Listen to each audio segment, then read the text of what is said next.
Look at where I am, everybody. This is just unbelievably beautiful. Look at this city. That's downtown, so I'm on the western point of Vancouver, and it's a really low tide today at 3 o'clock in the afternoon. And it stretches out there to close to, I would say, 1 kilometer off of the shore. And we are so lucky to be blessed with this beauty. It's just so beautiful.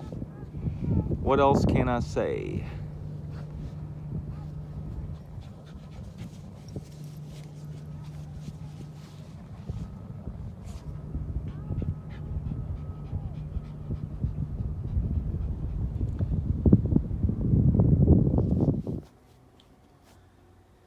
Happy Father's Day, June 18th, 2023.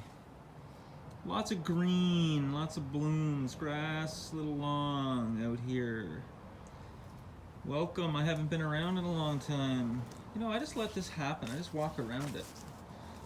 I could tie it up like I did in previous years, but this piece of wood right here comes from a house I'm working on, an old farmhouse. That piece of wood was put on the house over 100 and something years ago. And I'll be entering the studio today to give tribute to my dad on Father's Day. It's been a while since I've been in here hanging out. I've been very busy amongst other things. So I think I'll be listening to this album from old Dylan today. I'm going to open up my door here and go through some notes and just give a quick little hello to the fathers in my life out there.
And those of you that are not familiar with my scene back here, I put this ball on a stick years ago, and when I lean it up over there against that fence, the kid next door, Ewan, if he sees it, that tells him that I'm available to throw a baseball back and forth. So I feel like it today as I'm out here hanging out, so hopefully he sees it, wants to have a little catch.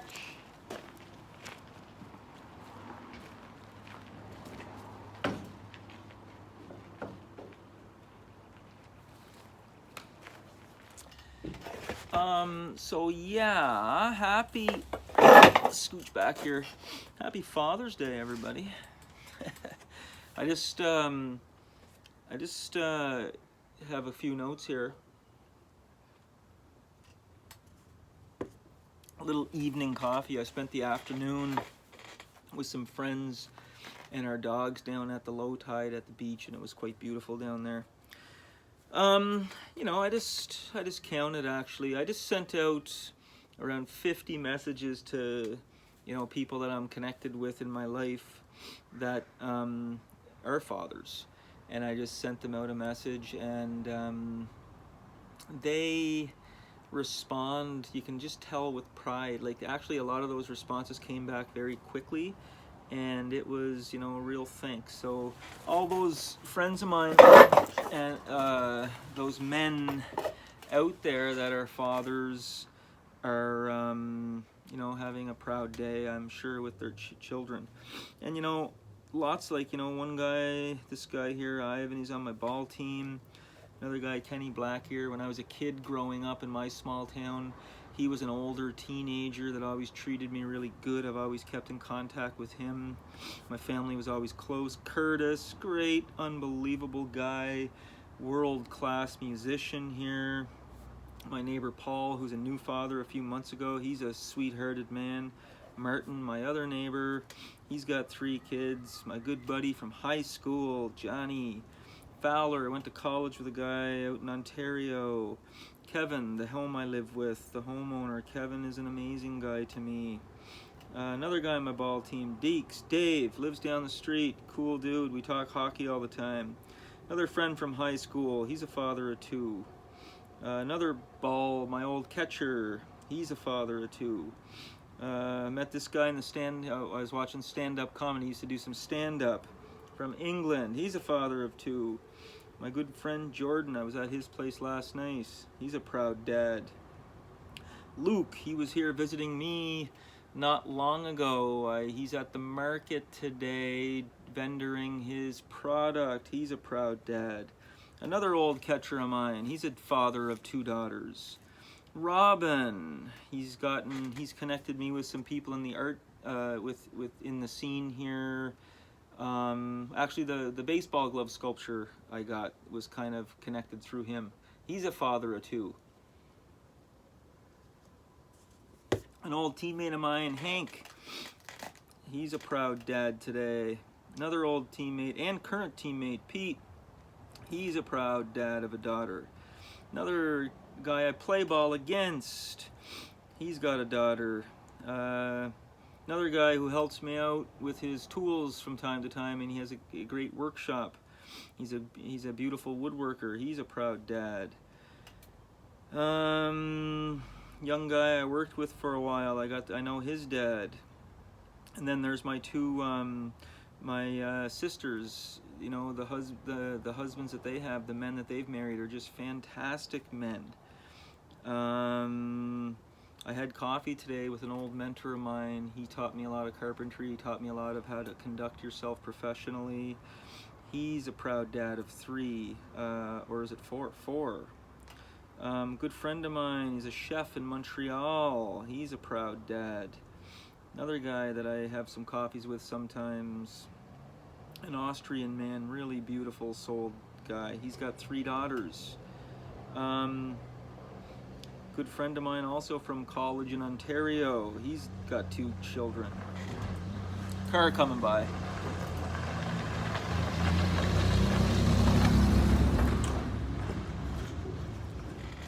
A couple of old teammates. They're proud dads. Another teammate, another guy I play ball against. One of the guys used to be on my team. I'm connected with his father, a retired doctor. He delivered babies. He's a great person to speak to. Another good old teammate of mine, Xander. And then there's Jay, who just helped building his house. He's a great, I learned a lot from him over the years. Another neighbor, Tony, and another teammate here. And this guy, Mr. John Rusky, I hope to go visit him down in the Mississippi soon.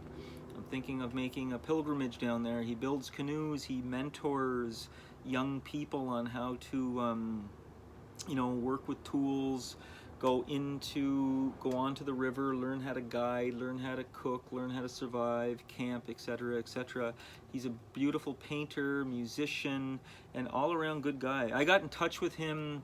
I watched a documentary one time, and he was in it, and I was like, ooh, I wonder what this guy's all about, because I was interested in his mentoring aspect, and he got in touch with me really quickly after I emailed him, and I've been in contact with him ever since. So I want to go down and learn from him, learn from his mentoring program, see how he runs things, and hopefully I can learn something. Another guy I play ball against, and then the current guy that I'm working on a house with, Rod, he's helped me in many ways over the years. He's taught me a lot with carpentry, and he's just kind of an all-around cool guy. And those are, that's a list of men, and that's not all the people that, I have in my life that I didn't contact yet. But point being is, like, it's tough out there being a man in society. And, a good man. We're hearing a lot of negativity over the past years of things, but it's something that I don't relate to, because all I know is growing up as a kid, there was, the men that raised me, and I'm going to get to the most important one in a couple of minutes here, but the men that raised me throughout my family were all family men, and are good men. And all of my friends, when I grew up, we all had relationships with their fathers, also good men. The people that I relate to, we're all doing our best out there in society to be responsible, hardworking, good men. So, it's important for us to celebrate our fathers. And for me, my father, when I think and look back on him, I'm reminded of him every day. Well, first of all, most people that I run into when I do go back home tell me how much I look like my father. We have the same walk, kind of, feet kind of splayed out. His hair was curlier and thicker, and he always had like a thinner frame than me. Airplane flying above. He actually, his body didn't change. Basically, since he was in high school or whatever, he just wore the same size of clothes. And he aged really well and stuff like that. Like, there's a picture what year is that? That's 14 years ago. 14 years ago at Christmas time, me and Dad hanging out.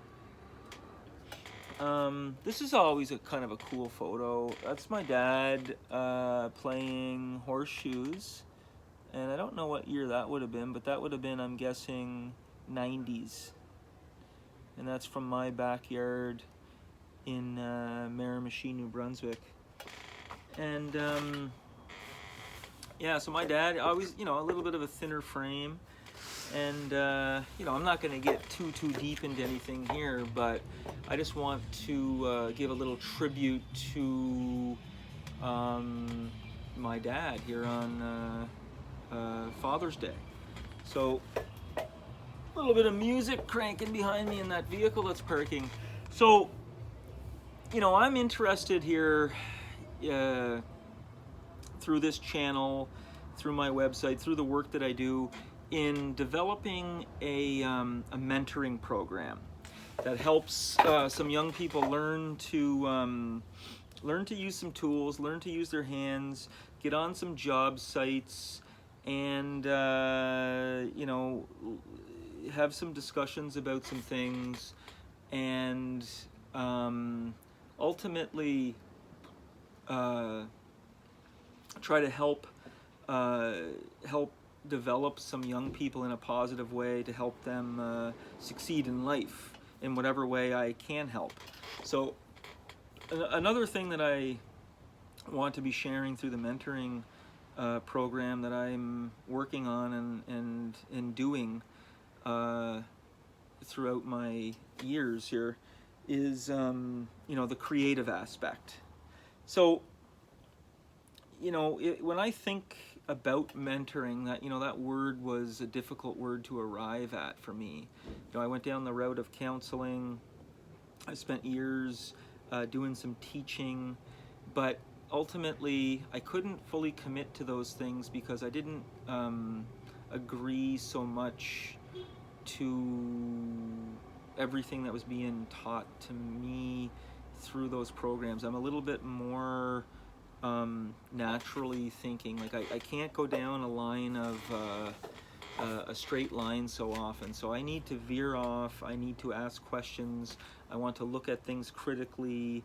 I want to be curious and you know, ask those questions. So when I think about the mentoring aspect, that term to me came very, you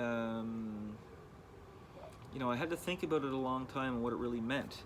And you know, so when I do look back, my life has had many people that impacted me, many people that saw some promise in me, and many people that I would look back and be able to call mentors. But you know, if we're lucky, many of us, the most important mentor that we do have are our parents. And in this case, as a man that's trying to make his way day by day in this world, the person that you know you first think about is your father. And it's easy for me to go back and think of all these great memories. You know what I mean? It's you know, here's actually a picture of my dad and my mom on their wedding day. They always make fun of their photographs. They didn't have much. They made do with what they had, but they were a truly connected, loving couple, and it shows today as they have supported each other so much over the years.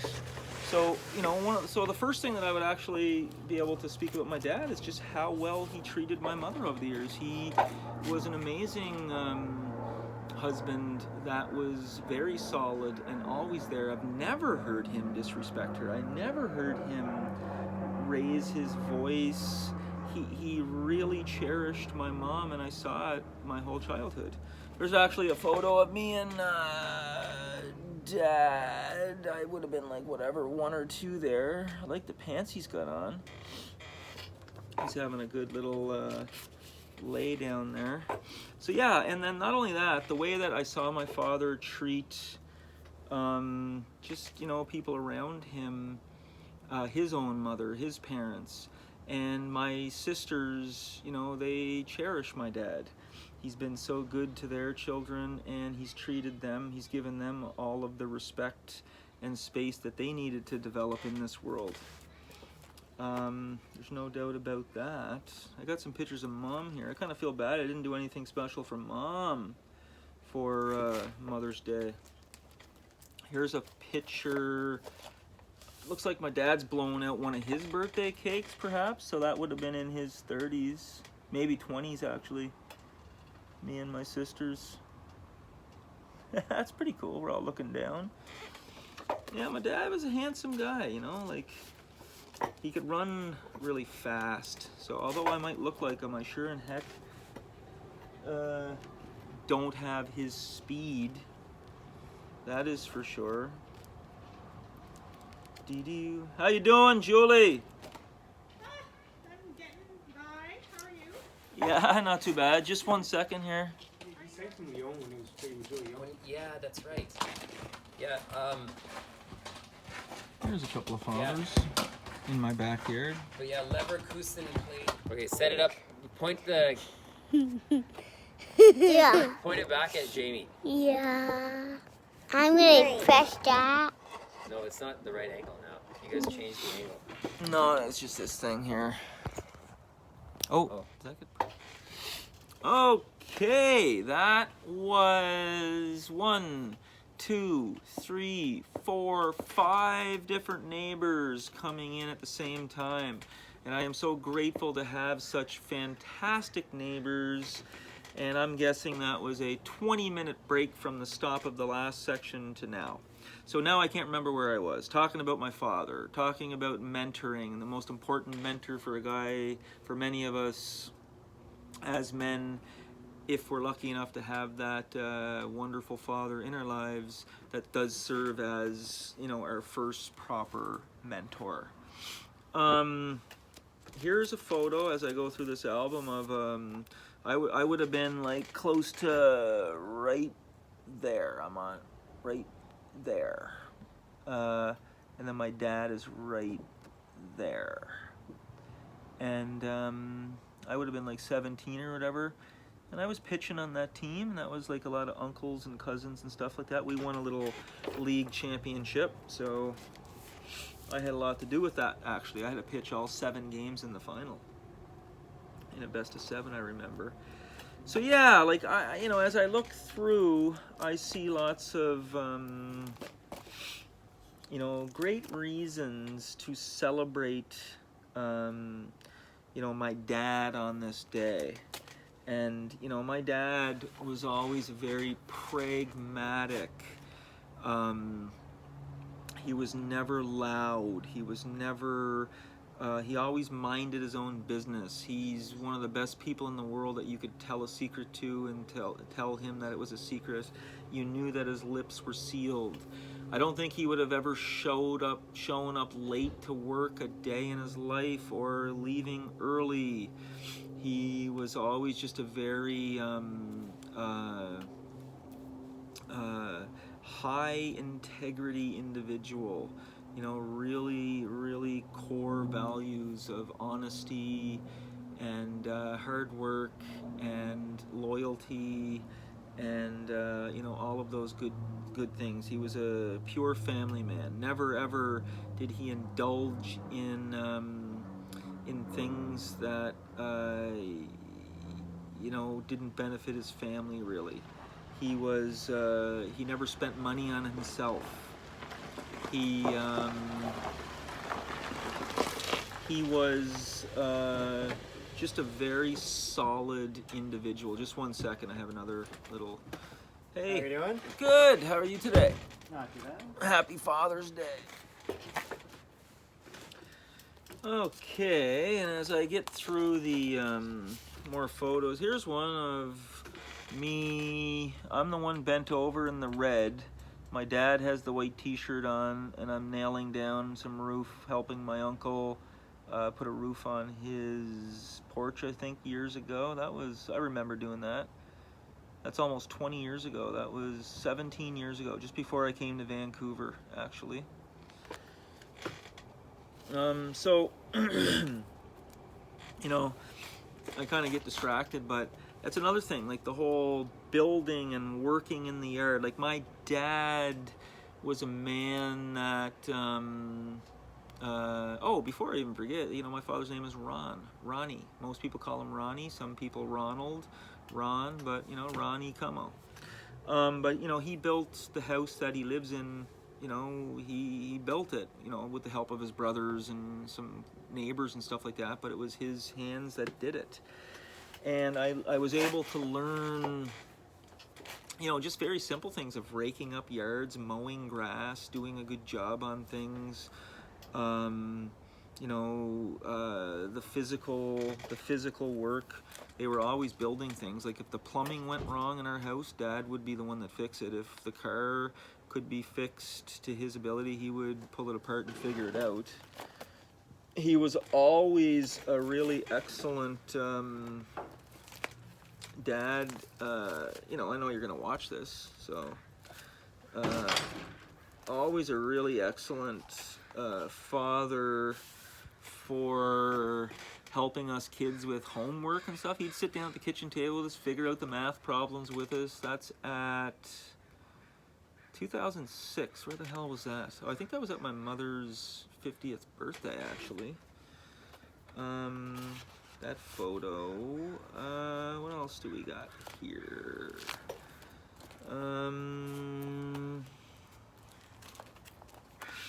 Yeah, so, to have positive male influences, I remember telling my niece when she was here last, she's a teenager, and there's lots of different language going on all over the place, like, I don't know where it's coming from. I don't really get into it, but I remember telling my niece, the word toxic masculinity or whatever pops up, and of course there's toxic masculinity, there's toxic everything. And I remember one thing that I heard over the years, and I forget who said this, but she said, what the best solution is to a bad man, and that would be a good man. And many of us have had the experience of having the good men around us raising us and showing us the way to be to grow up into a good man. So I was lucky enough to have had that experience, but I remember telling my niece when she was here, I was like, you know, just think about, you know, your grandfather, both of your grandfathers, think about your father, think about all of his friends and cousins, and think about your grandfathers and all their brothers, and, you know, just everybody that you're around. And, you know, I just asked her, I said, do those men treat you with respect and help cultivate you and give you all the space and treat you? And she's like, yeah. And I was like, yeah, exactly. We're surrounded around good men. And, you know, that deserves to be recognized, and that deserves to be celebrated. And I, for one, I'm just looking at a photo of one of my nephews here. I'm not going to share it. Here's a good photo taken how many years ago? It's my 38th birthday. Oh my god, it's close to 10 years ago. That's Mom and Dad. I'm in here, and I'm with my niece and my nephew. That's my 38th birthday, 2014. Wow, 9 years ago. I remember that trip home. Where's another picture of me and my dad? Oh, here's one of me and Dad playing horseshoes at that same trip. That would have been 2014. We are in my yard, in my backyard, getting ready to play some horseshoes. And you know, since here's a photo here that I, you know, speaking of another massive influence and mentor in my life, this is my Uncle Roger, and he would deserve a whole other kind of video here. He was a major influence in my life, very talented man, but that's Dad right here, and then this is his brother, his older brother Roger. And those two men, as a child, those are the two men that guided me the most in my life, and they showed me so much. They showed me work, they showed me play, they showed me community building, and they showed me family structure, and they showed me how to help an old lady across the street, and how to help an old lady that lives next door, and they showed me how to be an upstanding citizen within society and within a community. And those are the simple things in life that I will cherish, right? Like, you know, here's one of me and Dad standing there 9 years ago. That's a sculpture I made for him. I'd like to do that sculpture over. That wasn't, you know, that was when I was, you know, I've advanced since then. I'd like to do another one, but anyhow, that is my, you know, as I go through these photos and look through, I think that's all I have here with my dad in it. Oh, here's a good one. Actually, this is, you can't really see that, but that's a photo of my father right there, and then me pitching a ball to him. That's the last time that we threw a ball back and forth, and I actually hope that we can do that once again here in this near future. So what do I say? What do I say? Any more here? That I want to kind of share that makes sense in this moment. There's one more I'll share. That's me and Dad again playing horseshoes. Yeah, my father, he's a funny man. I've actually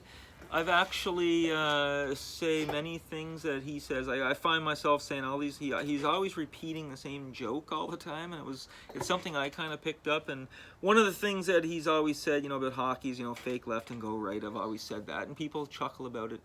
Another thing he would say years ago when you know, Google and stuff was coming into prominence, and like somebody would ask a question, my father would always say, oh, too bad there wasn't a little invention that we could just go and type it out and get the answer or something like that. And then some people were like, there is Google.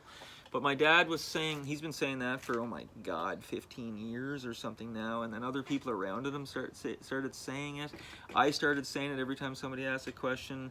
And people kind of tend to like that little kind of, you know, a little stupid little joke, actually.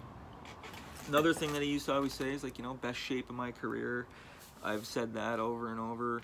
Here's Dad with 3 of his nephews. They're all with the jerseys off, you know, and those 3 guys are now, this guy here just graduated high school. So, you know, Dad was always a family man, always connected very close to his family, and that's what he always wanted to do. Never ever indulged in anything, never spent money like he would always just be the very pragmatic, simple guy, recycling before anybody, out exercising, using his bicycle instead of a car, didn't like you know, always wondering about pesticides and all those things. And yeah, here's a photo of my father and mother. This would have been in the 60s. No, not the 60s. This would have been in the 70s when they were an item. That's at a church play. That's Dad on his knee. I don't know what they're doing there, but that's kind of cool. I always hang that up in my place. And then a few other things, like, you know, my father, like I said, so proud to have, you know, a very solid man that I'm able to call my dad. But, you know, the old Cub cars, you know, you race the Cub cars. Well, that's one of the things that my dad helped me make. And I was showing him pictures. I wanted this fancy car. You know, the headlights are a couple of nails. I think they could only be 5 ounces, and you raced them down a track. So I always keep that on my shelf to have a little memory. The last year my dad, the years that my dad played senior ball at the highest level of ball that he's played, this was his glove. This glove is early 70s, I think, like that. It's an old DNR. I think he said he bought it in Ottawa. And I made it into a trophy years ago for my team. And that glove is mounted on this twisty bat and the ball. So whoever won the player of the year for the team, you get your name painted on the ball, and then it gets thrown in the glove for next year. So I honor that with the glove.